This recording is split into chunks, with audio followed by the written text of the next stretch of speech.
एक आपको अपना एक्सपीरियंस बताऊं, एज एन एस्ट्रोलॉजर मेरे पास जितने भी लोग आते हैं वो अपने टाइम के किस फेज में मेरे पास आते हैं, मैं आपको सिंपली बता देता हूं। एक क्रिकेटर है दिनेश कार्तिक। दिनेश कार्तिक के बारे में आपने सुना होगा। दिनेश कार्तिक ने जब क्रिकेट ज्वाइन किया था इंडियन क्रिकेट टीम में, तो उसने शादी की थी अपनी एक बचपन की गर्लफ्रेंड के साथ। और शादी के बाद उसे पता लगा कि उसकी बीवी का जो अफेयर है वो उसी के फ्रेंड के साथ है। तो उसने साइलेंटली उसको डाइवोर्स किया। और डाइवोर्स करने के बाद उसका जो टाइम फेज था वो बुरा आने लगा, क्योंकि उसे इंडियन क्रिकेट टीम से भी बाहर कर दिया गया। उसकी जो फिजिकल कंडीशन थी वो भी जो है खराब होने लगी थी। उसने डिप्रेशन में आके, मतलब बहुत सारी चीजें ऐसी हो गई थी जो उसके लिए सही नहीं थी। ऐसे टाइम पर लोग आते हैं हमेशा एक एस्ट्रोलॉजर के पास। और फिर कुछ सालों के बाद क्या हुआ कि उसके लाइफ में कोई नई लड़की आई जो खुद मतलब के इंटरनेशनल गेम्स के अंदर थी, और उसने उसको थोड़ा सा बूस्टअप किया। उसके बाद दिनेश ने फिर से मेहनत करके क्रिकेट टीम को वापस से ज्वाइन किया। और अब सुनने में आता है कि 5 से 6 करोड़ के अंदर आई थिंक उसको आईपीएल में लिया गया है।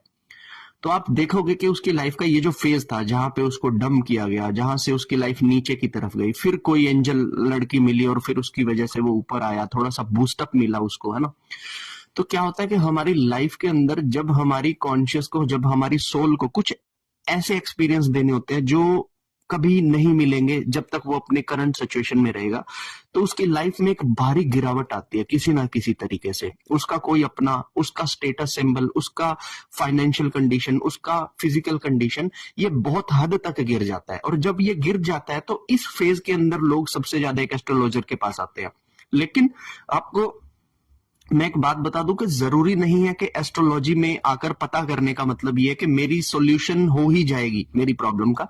क्योंकि हमें भी ये चीज पता होती है कि टाइम का ये वो फेज होगा जहां पे इसकी आत्मा बहुत कुछ लर्न करेगी, है ना। जब आप बहुत नीचे गिरते हो ना, तो आपको सब देखने को मिलता है कि कौन मेरे साथ है, कौन मेरे खिलाफ है। तो ये जो फेज होता है, यहाँ पे जरूरी नहीं है कि आपके प्रॉब्लम का सोल्यूशन एक एस्ट्रोलॉजर करके दे दे, क्योंकि वो ये जान जाता है कि ये इसकी कॉन्शियस का, इसकी लाइफ की जो सोल कॉन्शियस है उसका वो फेज है जहां पे ये वो लर्न करेगा जो ये वैसे लर्न नहीं कर सकता कभी भी। कहते हैं ना, किसी चीज को सीखना होता है तो उसमें उतरना पड़ता है। पानी कितना गहरा है उसके लिए पानी के नीचे जाना पड़ता है।